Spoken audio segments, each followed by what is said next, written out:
Bismillahirrahmanirrahim. Assalamualaikum warahmatullahi wabarakatuh. Pemirsa MTA TV dimanapun Anda berada, alhamdulillahirrahmanirrahim. Puji syukur kita aturkan kehadirat Allah Subhanahu wa Ta'ala. Hari ini kita bersua lagi di acara yang akan menyajikan sejarah masa lalu, dan sejarah tersebut masih bisa kita lihat rekam jejaknya di kota Solo. Kalau Anda mengetahui Manahan, Anda mengerti tentang Monumen 45 atau Villa Park Banjarsari, kemudian Pasar Gede, itu adalah karya-karya luar biasa dari Herman Thomas Carsten. Dan beliau orang Belanda yang sangat bersimpati kepada bumi putra atau orang pribumi. Dan kali ini kita akan bersama-sama di acara Tempo Dulu. Dan tamu kita yang hadir adalah koordinator Solo Surakarta Walking Tour. Ada beliau Mas Muhammad Afrianto. Assalamualaikum warahmatullahi wabarakatuh. Mas Apri apa Mas? Apri. Mas Apri. Ya. Gak boleh dipanggil Pak, nggak boleh? Boleh, Pak. Boleh. Senyawanya Pak Rudi aja. Ya. Baik, Mas Apri. Ini sesuatu yang membanggakan, meskipun terkadang kita kok bukan orang Indonesia sendiri, tapi di satu sisi memang perlu digali ini. Betul. Sebenarnya Thomas Carsten itu seperti apa pribadinya, dan mungkin juga bisa disampaikan antara Manahan, Pasar Gede, kemudian Villa Park Banjarsari. Itu duluan mana atau bareng-bareng atau bagaimana? Oke. Ya. Silakan Mas. Terima kasih Pak Rudi. Ya. Jadi Herman Thomas Carsten ini adalah bisa dibilang apa ya, pejuang juga. Kalau kita dari sudut pandangnya Indonesia waktu itu yang dulu masih Hindia Belanda. Ya. Beliau ini salah satu arsitek kenamaan juga, asal Belanda, benar-benar dari Belanda, dan akhirnya terjun ke Hindia Belanda itu ketika dia masih berumur mungkin hampir 30 tahunan, Pak. Jadi 1915 itu masih muda, diajak ya? temannya, betul, yang sudah settle dulu di Semarang. Makanya kantor dia juga di Semarang. Gitu. Temannya siapa? Henry Michael Pond, arsitek juga. Oh, ya. Dan kecenderungannya memang ke arah apa ya, seneng ngulik daerah Jawa gitulah. Dia mengajak, intinya ayo itu ke Jawa untuk bikin karya di sini. Awalnya kayak gitu. Namun pada akhirnya ketika dia datang, itu Thomas Carsten itu datang ke Jawa, sedikit kagum sekaligus ironinya gini, Pak. Bumi seindah ini gitu. Tapi kok ada apa ya? Ada yang bagus banget, ada yang menyengsarakan pribumi dan sebagainya. Itu. Dan beliau juga hidup di masa politik etis waktu itu. Jadi kan memang gencar-gencarnya politik balas budi yang dilakukan Hindia Belanda itu turut mempengaruhi pola pikir beliau juga. Oh ya. Dan akhirnya itu diterapkan di beberapa karya-karyanya. Dan beliau ini sudah mendesain lebih dari 19 kota. 19 kota? Iya, ada Palembang, Magelang, Solo terutama ya nanti. Dan Solo jejaknya masih ada beberapa yang masih sangat bisa kita lihat sampai sekarang. Sebagai contoh, seperti tadi Pak Rudi bilang, itu ada Kompleks Manahan, itu secara area, itu beliau juga. Karena dilihat dari penampang atas, itu shape-nya atau bentuknya itu oval. Bukan bulat. Ya. Kalau orang Jawa kan punya pemahamannya dalam bentuk itu bunder melengker gitu. Betul. Itu oval, Pak, bentuknya. Ya. Itu lalu di beberapa tempat lagi ada stasiun balapan, ada Villa Park. Oh, stasiun balapan juga. Betul. Ya? Itu renovasinya beberapa juga mengandalkan karya-karya Carsten. Bahkan Mangkunegaran pun itu beberapa sisi juga hasil tangan beliau. Oh. Rancangan-rancangan beliau. Alwusto. Lalu beberapa. Alwusto juga ya. Nanti per ininya bisa. Nah, ini ada beberapa foto-foto juga. Ya. Sebagai contoh di meja sini boleh saya. Boleh. Nah, ini beliau. Oh, ini Thomas Carsten ya. Meninggalnya juga di waktu hampir kemerdekaan, Pak. Di tahun 45. 40-an ya. Iya, 45. Dan saking cintanya dengan Indonesia atau Hindia Belanda waktu itu, beliau juga menikahi perempuan Jawa. Indonesia. Oh, Jawa. Ini anak dari lurah Dindieng sana, Pak. Namanya Sumbina. Sumbina. Iya, dan dikaruniai 4 orang anak. Gitu. Ya, ya, Gitu.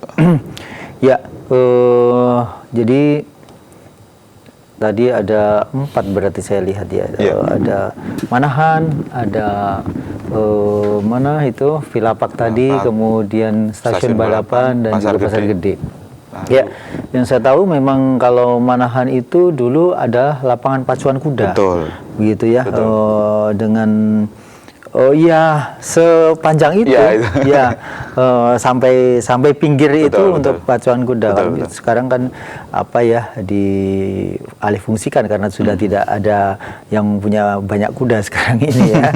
Jadi diganti itu. Waktu saya masih SMP di sana masih ada sisanya. Masih ada ya, meskipun di tengahnya ada lapangan bola. Betul, betul. Gitu ya.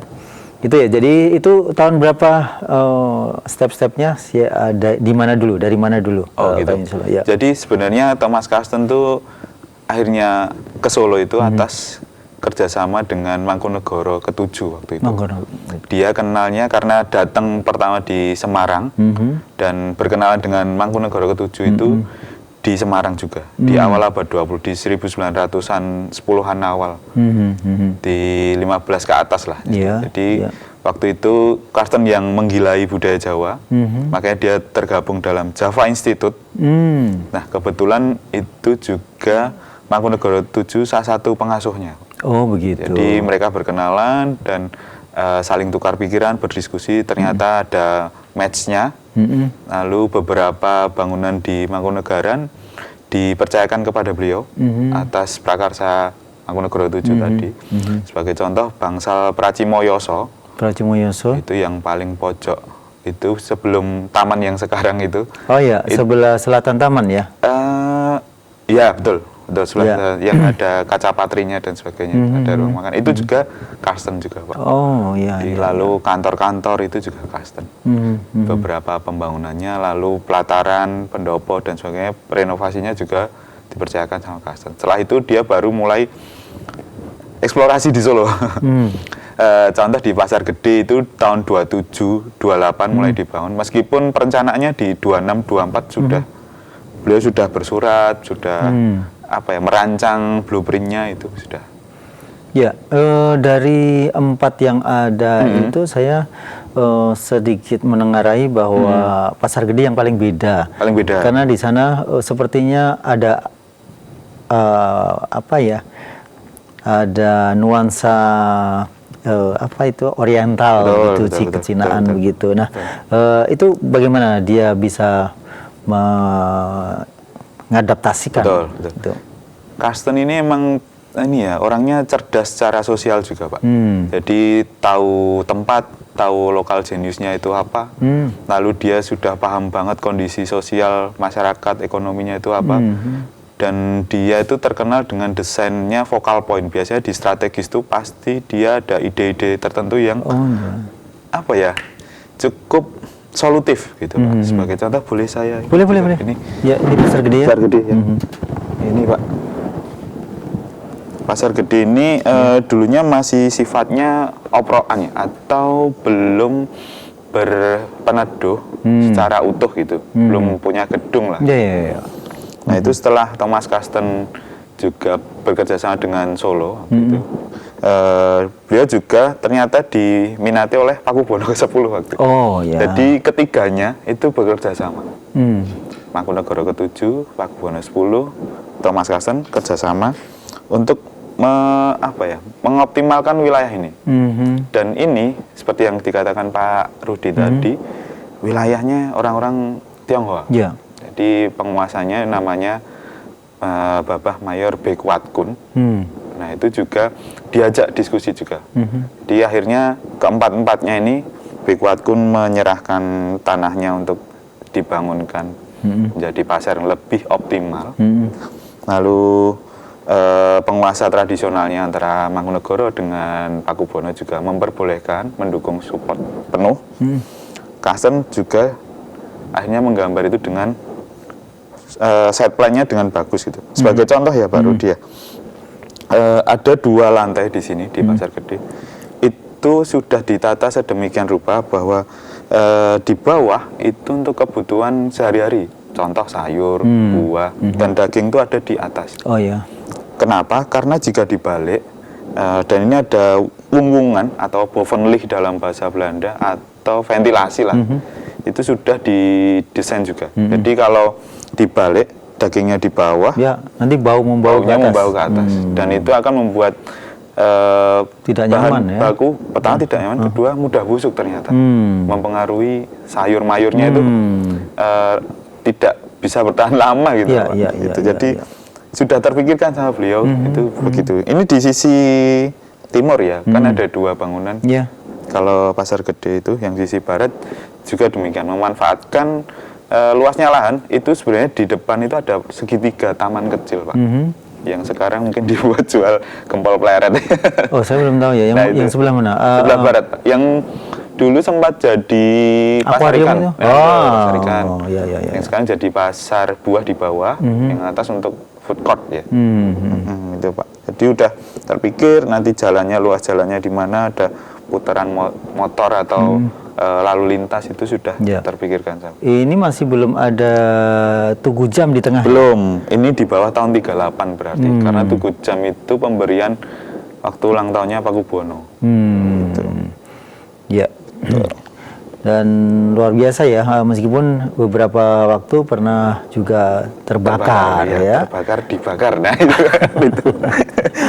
Iya, iya. Namun masih dibangun sesuai dengan konstruksi yang ada, begitu ya. Disesuaikan lagi. Dan itu masih menggunakan sirap kalau atapnya, kalau sirap ya. Sirap itu atap kayu, ya, atap kayu, potongan-potongan kayu begitu. Iya. Dan itu juga masih banyak dokar atau andong, begitu. Lebih eco-friendly kalau orang sekarang. Betul.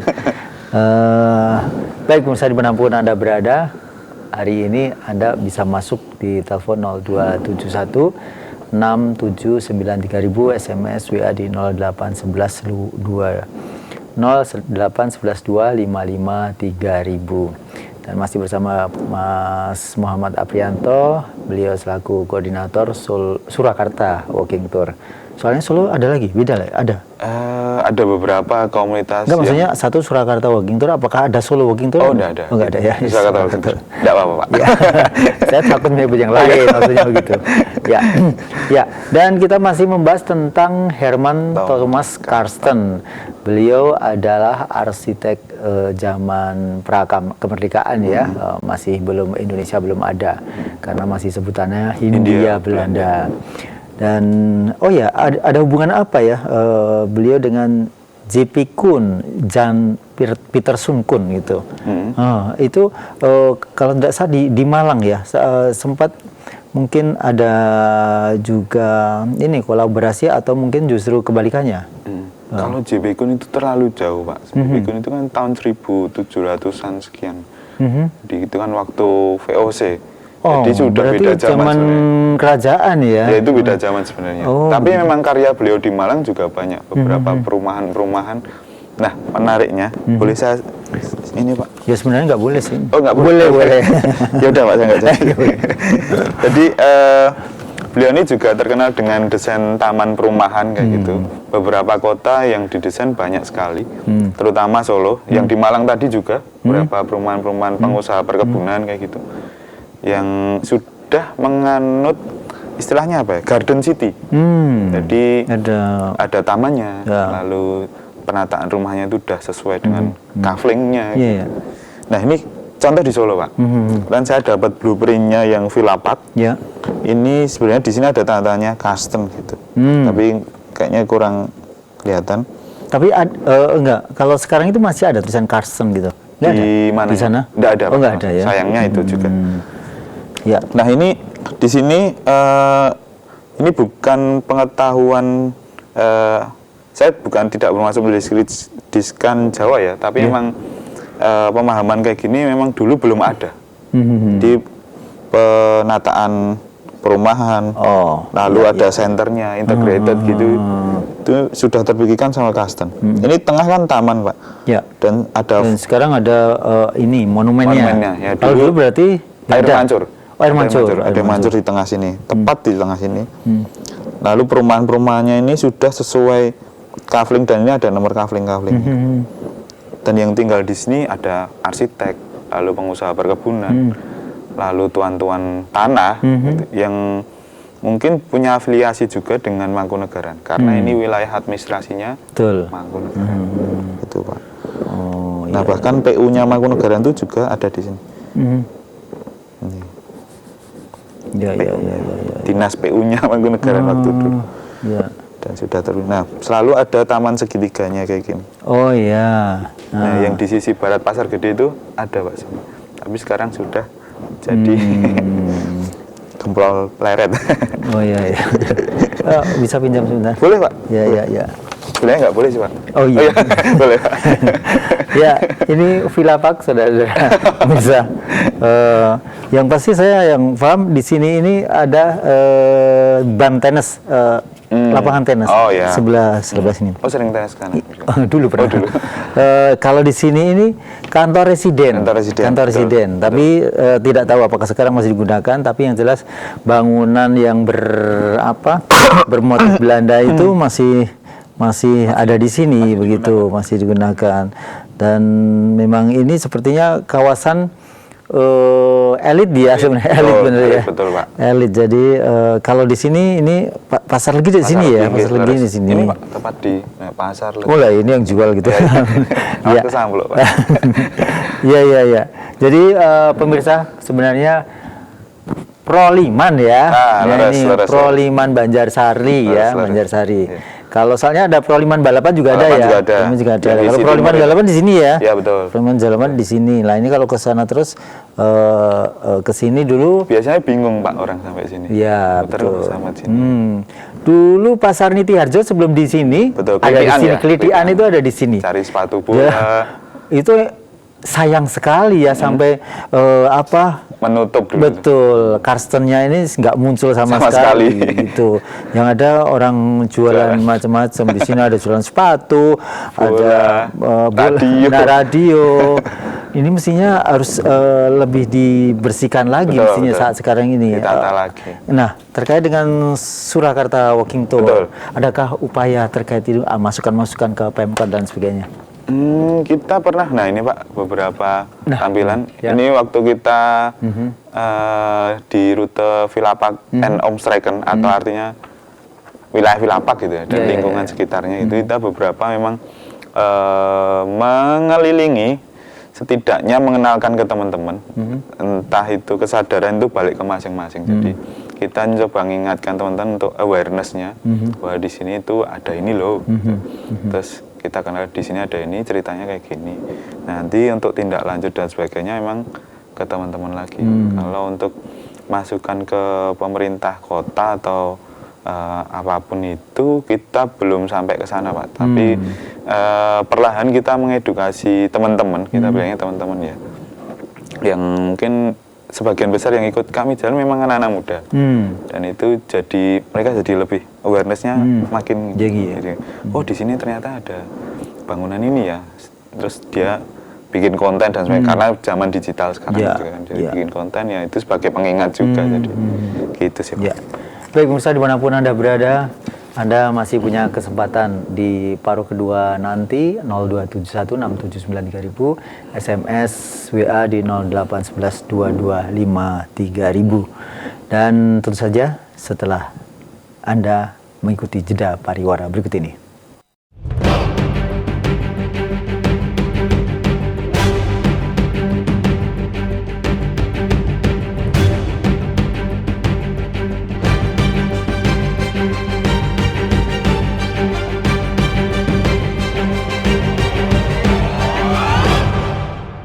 Baik pemirsa dimanapun Anda berada, Anda masih menyimak sajian Tempo Dulu untuk hari ini. Dan kita masih dengan tamu kita dari Surakarta Walking Tour. Dan pagi hari ini bahasanya adalah Herman Thomas Karsten. Beliau adalah yang membuat atau merancang untuk wilayah atau area Manahan pada saat itu ya, bukan saat ini setelah menjadi Stadion Manahan atau Bung Karno dan lain sebagainya. Tapi pada saat itu, karena dulu sana setelah itu ada gelora ya, istilahnya gelora, gelanggang olahraga begitu, Manahan. Tapi sekarang kan jadi stadion. Kemudian ada juga bangunan di stasiun balapan. Nah, ini juga dari beberapa waktu ke waktu ada selalu pembenahan, renovasi dan sebagainya, tapi tetap menjaga konstruksi itu tetap sama dengan aslinya begitu dari Thomas Carlsen. Dan kemudian di wilayah ini Villa Park yang saat ini mungkin sudah terkenal dengan Monumen Banjarsari atau Proliman Banjarsari, yang dulunya Pasar Klitikan Niti Harjo itu sebelum ada di wilayah Silir, dulu ada di sana dan sangat kumuh, dan ini sangat menutup adanya Villa Park yang sebenarnya dulunya adalah seperti public area begitu, yang sangat indah dan luar biasa. Di situ memang sebenarnya adalah wilayah elit begitu. Dan kemudian di yang lain adalah Pasar Gede, yang notabene di sana ada dominasi arsitektur yang berbau etnis Tionghoa. Nah, ini yang kita perlu mengetahui bahwa ternyata ada seseorang yang dari Belanda, namun dia berempati, memiliki simpati pula dengan Bumi Putra atau orang pribumi asli. Nah, terkait dengan Surakarta Walking Tour, Mas, ya, ini sebenarnya kalau di acara-acara di Solo itu seperti apa? Apakah ketika kita mau ikut itu harus reservasi dulu atau seperti apa, Mas? Iya, kalau di tiap pekannya, Pak Rudi, itu di Sabtu Minggu kita akan jalan. Kita menamainya dengan rute reguler karena pasti jalan itu. Untuk publikasinya, pendaftaran itu di Rabu sama Kamis. Online dan digital juga. Kita nggak cetak, ngisi form, fotokopi KK dan sebagainya, itu enggak. Ya. Reguler kalau rutenya di mana? Rutenya kita kan ada 30-an rute jalan. Jadi kita putar terus, Pak Rudi. Jadi dan nanti sehari itu 30 selesai? Bukan. Maksudnya di minggu pertama bulan Februari contohnya, nanti ada 2 rute, alun-alun utara sama alun selatan. Nanti di minggu depan, minggu 2-nya mungkin di area Banjarsari atau apa ya, jadi gitu. Nanti akan berputar lagi selang 3-4 bulan, balik lagi ke alun-alun utara. Tapi nanti disesuaikan momen juga. Sebagai contoh, di bulan puasa kita nanti tetap ada rute reguler yang spesial karena kita akan eksplorasi di Jayengan.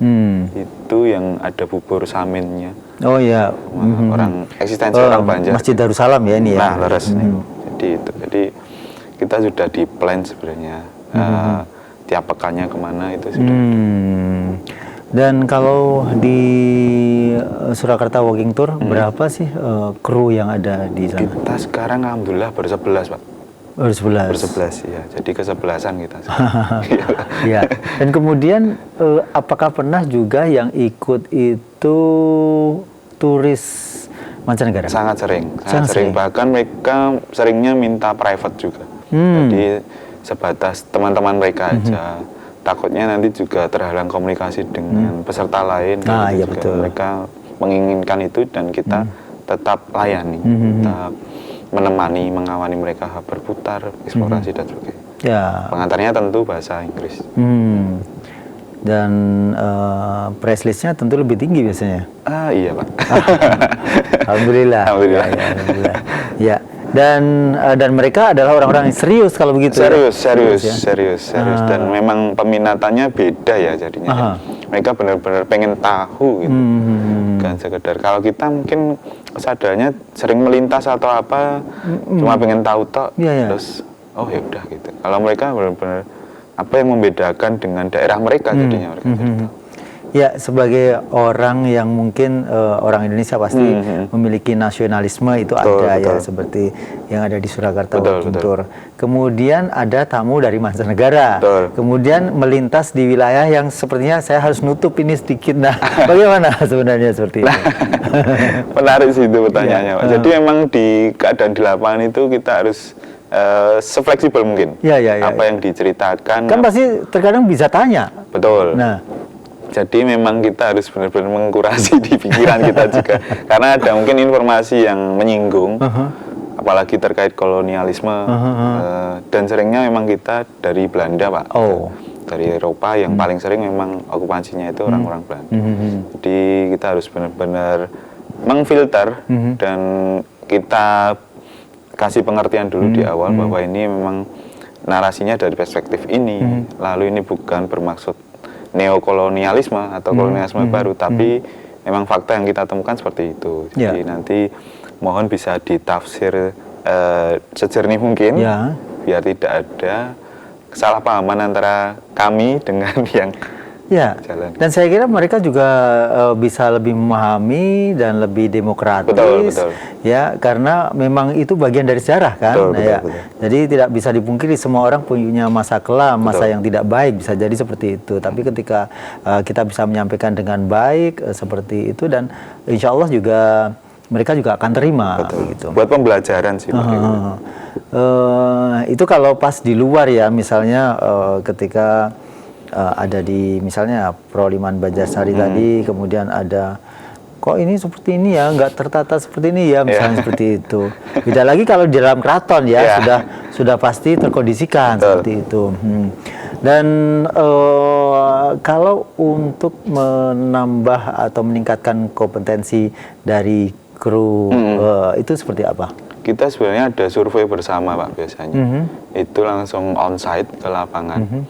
Dan itu tanpa ada tamu ya? Tanpa ada tamu. Kita role play, jadi teman-teman benar-benar tahu tempatnya, ini yang akan dijelaskan ini, dan nanti kita akan gantian saling beri masukan. Dan kita rencanakan mulai bulan ini juga mau ada reading konten, jadi kita per bulan tetap update informasi, update hasil riset, hasil temuan apapun itu kita masukin dulu aja.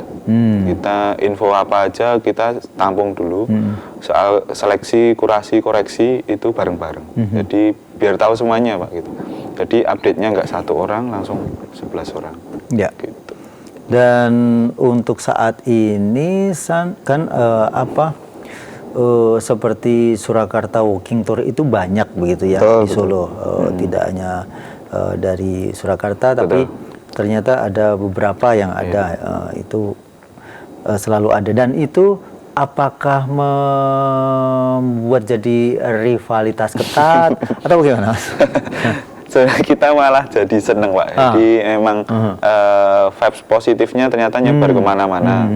Terus tugas kita terbantu juga karena tujuannya kan memang mengenalkan sejarah kotanya sendiri. Gitu. Jadi ternyata tidak hanya kita, nanti teman-teman yang lain, bahkan tidak ada kemungkinan teman yang ikut nanti bisa bikin komunitas sendiri atau mereka jalan sendiri, itu sangat diperbolehkan. Malah justru itu jadi pahala buat kami juga gitu.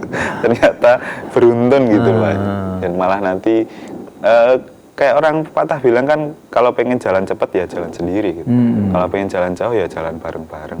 Makanya kita pengen lebih lama untuk karena masih banyak banget, Pak, yang daerah yang belum diekspos dan eksplorasi. Dan Solo saja itu? Solo saja. Solo saja. Kita kan sudah 30 rute jalan. Makanya itu bisa jadi sedikit diceritakan. Bisa jadi saya juga belum tahu. Contoh, Pak. Yang terakhir maksudnya yang mana yang sekiranya belum terekspos itu tadi saya belum tahu. Banyak, Pak. Kedung Lumbu, lalu Kampung Sewu itu baru riset awalan kita sebenarnya, tapi kita sudah jadikan ini rute Sondakan, Sangkrah, lalu di Solo bagian utara, lalu sisi barat kota, banyak banget. Jadi tidak hanya di senternya Solo sendiri, ternyata di pinggir-pinggir itu juga menarik banget. Apakah ketika menemukan konten baru atau destinasi baru itu, Mas Apri dan teman-teman itu semula mendapatkan satu buku dulu tentang kota Solo, kemudian kok ini ada di sini? Ada pemantiknya, Pak, biasanya ada pemantiknya, dan dari pemantik itu didalamin ternyata nyabang ke info sana, nyabang ke info sini, nanti dikuatkan gitu, di bareng-bareng. Jadi memang Kita ada ruangnya sendiri sebenarnya, kayak mungkin ya Pak, ini teknis Pak, ada satu Google Docs, nanti bisa dibuka bareng-bareng, bisa saling isi bareng, lengkap Pak. Ya, karena juga kalau kita menilik tentang batik, maka di Laweyan Betul. Meskipun sekarang juga ada di Kauman ya, di Kauman. Nanti di Karanganyar masih ada. Batik Giri Layu, batik yang dataran tinggi, nanti batik mana itu, jadi karakternya masing-masing nanti jadi ketahuan. Ketahuan. Oh, di sini nih. Oh, di dataran tinggi ini. Kenapa ini ya? Sekarang ini yang mau muncul adalah Kampung Permata. Kampung Permata, Jayengan itu. Jayengan. Itu dekat juga dengan Bubur Samin tadi. Bubur Samin. Nah, itu kita juga jelaskan. Ya, karena di sana ternyata pindahan atau hijrahnya orang-orang dari Kalimantan Selatan, orang Banjar, yang notabene di sana ada Martapura, pengolahan perhiasan ini batu permata, pindah ke sini, dan di sini jualan permata begitu. Wah, sangat menarik ya. Baik pemirsa, saya tak buka belum. Boleh Pak. Iya, tapi belum ada. Ya, nggak apa-apa. Dan kita masih ke Herman Thomas Karsten. Iya Pak. Dan saat ini khusus yang 4 tadi, memang adakah yang ingin coba mulai didetilkan gitu, destinasinya gitu? Emang langkah awal kita inventaris dulu Pak. Jadi beliau ini karyanya mana aja sih, gitu. Dan apa aja, di mana, apa aja, itu nanti yang akan menentukan track rute kita. Karena kan nggak mungkin 1, 2 tempat gitu. Kita harus bikin track itu dan harus survei, harus gladi resik juga. Dan tadi kelupaan Pak, ada satu lagi juga, itu di Ponten Gebrusan. Gebrusan itu mana? Kampung Gebrusan itu belakang RRI. Itu ada pemandian umum. Oh, saya belum tahu. Ada fotonya mungkin dari teman-teman itu. Mas, ini mungkin bisa dibuka untuk Gebrusan, kemudian daerah mana ini? Nah, ini Mangkunegaran. Ini masih sekarang? Masih sekarang dan utuh. Oh, saya belum pernah lihat. Belum pernah. Nanti boleh ke sana sama saya. Ya, nanti kita bisa Gebrusan. Nah, ini. Nah, ini Pak, masih utuh juga, dan ini pemandian. Pemandian umum. Kolam. Lebih ke tempat Pak, MCK. MCK. Nah, ini waktu kita jalan ke sana juga. Ini semuanya MCK semua ya. Jadi ada ruangnya sendiri untuk mandi, untuk kakus, lalu untuk, jadi sudah ada lubang, ada tempat duduk untuk mungkin sampo gitu. Mohon maaf saya karena belum tahu ya. Jadi saya mohon gambarannya. Karena kalau yang ini toilet untuk buang air besar itu ya, itu kan kita sudah tahu modelnya, ada cekungan kemudian ada air gitu. Ya, betul. Kalau yang dulu apakah itu istilahnya jumbleng? Nah, jumbleng, lalu ada trap untuk kaki. Nah, itu kaki itu. Yang langsung ke itu. Ya, karena dulu dan dalam gitu dalam ya. Dan itu atas pemikiran progresif Mangkunegaran ke-7. Dan ditambah dukungan dari Thomas Karsten itu Pak. Jadi ketika itu sang raja Midarprojo mungkin sekarang berkeliling belusukan lah itu. Muter-muter di kawasan, ya kawasannya ya kan, wilayah misalnya Mangkunegaran, dan melihat rakyatnya itu ngapunten mandi di Kali PP itu. Betul. Mandi, lalu nyuci, lalu buang hajat, itu di satu tempat Pak. Dan itu dampak kesehatannya sangat buruk. Entah itu kulit, diare dan sebagainya. Setelah itu ini tidak bisa dibiarkan gitu. Ini harus diberi tempat sehigienis mungkin. Jadi juga memartabatkan manusia gitu. Tertutup gitu maksudnya. Betul. Jadi kan ada sopan santunnya, adat-adatnya gitu. Itu di atas Kali PP itu, di sisi utaranya, di belakang RRI itu, dibangunlah Ponten itu. Atau jika diadopsi dalam bahasa Inggris, fountain sebenarnya. Air yang mancur, karena ada air yang bergerak di situ gitu. Kalau dalam bahasa Belandanya badplaats. Bad itu bathroom, mandi. Ya, plaats itu lebih ke tempat. Jadi bathroom lah gitu. Jadi tapi dalam bahasa Belanda badplaats. Jadi badplaats Gebrusan. Jadi di situ ada ruangnya sendiri Pak, kakus ada sudut-sudutnya. Di pojok sudut ada berapa itu? Kalau tidak salah 4. Kemudian 4, lalu mandi. agak wilayah yang utamanya itu sekeliling itu ada tempat kayak buk gitu loh Pak, buk kecil duduk, jadi ada keluaran airnya untuk mandi dan tertutup itu. Iya. Jadi sudah ada atap. Nggak ada. Oh, nggak ada. Dan sudah ada dalam bahasa Belanda riolering atau risolering itu pengaturan sanitasinya sudah. Oh begitu. Jadi zaman 1930-an ya itu sudah mengenal teknologi itu. Yang paling penting itu ide intelektualnya, jadi untuk mengatasi penyakit itu, memartabatkan manusia tadi. Terus sopan santun dan itu dilakukan gitu. Ya. Saya baru tahu ini tentang. Boleh Pak. Istilahnya apa? Istilahnya? Ponten gebrusan, 14 ya. gebrusan. Jadi banyak tinggal Pak Rudi pengen bahasa apa gitu. Ya. Jadi memang saya belum tahu yang ini kok belum tahu. Di situ kan ada dulu ada ketoprak namanya membahas tentang orang yang berwilayah di situ namanya apa Jageran gitu. Jageran. Dari situ tuh. Siti Jageran apa gimana gitu saya lupa. Itu lebih ke timur lagi. Ke selatan ya. Timur, itu kan totokan dari Mangkunegaran itu ke utara Jageran itu ya. Ya. Dan kemudian untuk yang seperti ini diprakarsai oleh Mangkunegoro tadi. Mangkunegoro karena wilayah administrasinya beliau juga. Tapi pembuatannya oleh Karsten. Betul. Jadi memang, tapi saya yakin karena beberapa data yang saya temukan tuh mereka saling bersurat, Pak. Jadi ada diskusi. Itu yang jadi record intelektual mereka itu.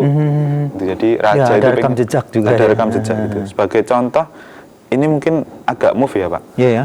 Ini surat apa itu? Surat dari Thomas Karsten waktu dia menggarap stasiun balapan. Ini dia bersurat ke Mangkunegoro langsung. Jadi mereka berdua itu saling korespondensi sebenarnya. Iya. Apa di situ juga? Ning stasiun Oh belum Pak. Ini di Tembem saja. Di kampungnya belum ada. Jadi memang di sini waktu dia masih kantornya di Semarang di Randusari, dia saking dekatnya juga dia mengatakan yang mulia, yang saya muliakan gitu, Pangeran Adipati. Ini bahasa apa? Saya nggak bahasa Belanda, Pak. Oh, bahasa Belanda. Boleh Pak. Tapi nggak bisa. Nggak bisa. Jadi beberapa ini contoh waktu pembangunan renovasinya lobi di stasiun balapan. Jadi Nederland in this Plan. Jadi dia sudah ngasih tahu cetak birunya kayak gimana, apakah cocok dan sebagainya itu. Makanya di beberapa bangunan Mangkunegaran dan wilayah Mangkunegaran itu coraknya agak mirip-mirip Pak. Gitu di stasiun balapan ada ruang-ruangnya jadi dan banyak ini masih ada di dalam istananya juga sering sekali bersurat Karsten itu. Ini pembangunan di wilayah istana. Mangkunegaran. Lalu ini Pracimosono. Pracimosono itu Pracimo ini yang Pracimo Twin itu beda ya. Ini yang sekarang dibangun baru itu. Jadi kita penggal dulu katanya Pak. Pracimo itu artinya barat. Barat. Oh, bangunan di sebelah barat begitu. Iya, sono itu lebih ke wilayah. Tempat ya. Yoso itu bangunan. Lalu Twin itu taman. Taman air sebenarnya. Jadi bisa ditafsirkan sendiri Pracimo Twin berarti taman yang ada di sebelah barat. Pracimo sono di area yang ada di sebelah barat. Twinnya bahasa apa dulu? Belanda. Oh, Belanda. Ya, bukan TWI. Bukan ya. TUIN. Ini Pracimo sono tentang diskusi harga Pak ini. Bouwkosten. Bou itu bangunan, kosten itu biayanya. Berapa waktu itu? Jadi dia detail banget Pak. Ini berapa milnya sekian gulden itu disebutkan sama Karsten. Jadi saking dekatnya jadi terbuka kan dia soal harga. Jadi nanti biayanya segini, nanti per mile dia bilangnya per mile berapa gulden itu disebutkan. Ya, saya malah agak bingung itu. Maksudnya bingung begini. Ketika sudah ada harga-harga begitu kan misalnya ini belinya semen di mana? Nah kan sulit kan? Di sini nggak ada yang jual. Itu ya. Itu yang bagaimana? Tapi menarik itu Pak. Pengadaan material untuk itu. Tapi beberapa yang kami dapatkan memang sebagai contoh tegel, kaca patri itu memang percayakan ke luar kota Solo. Ada mungkin perusahaan-perusahaan di Tegal, di Brebes itu yang mau terbaik gitu lah Pak. Karena untuk kerajaan kan, raja. Jadi ya mungkin Solo ada tapi marmer gitu kan, bahkan ada yang dari Eropa juga. Tapi untuk pengadaan semen yang lebih material detail itu kita belum dapat infonya. Tapi itu pertanyaan yang menarik. Iya sih, iya soalnya dia pasti mahal sekali karena tidak mungkin di sini sudah ada siapa gitu. Betul. Dan ada spesifikasinya. Betul. Dan padahal kan kualitas bangunan dulu itu sangat-sangat bisa dipertanggungjawabkan begitu ya. Lebih kokoh awet gitu. Betul. Ya. Baik Mas Apri, sepertinya kita sudah habis waktu kita. Sekali, Pak. Masih banyak. Betul. Ya.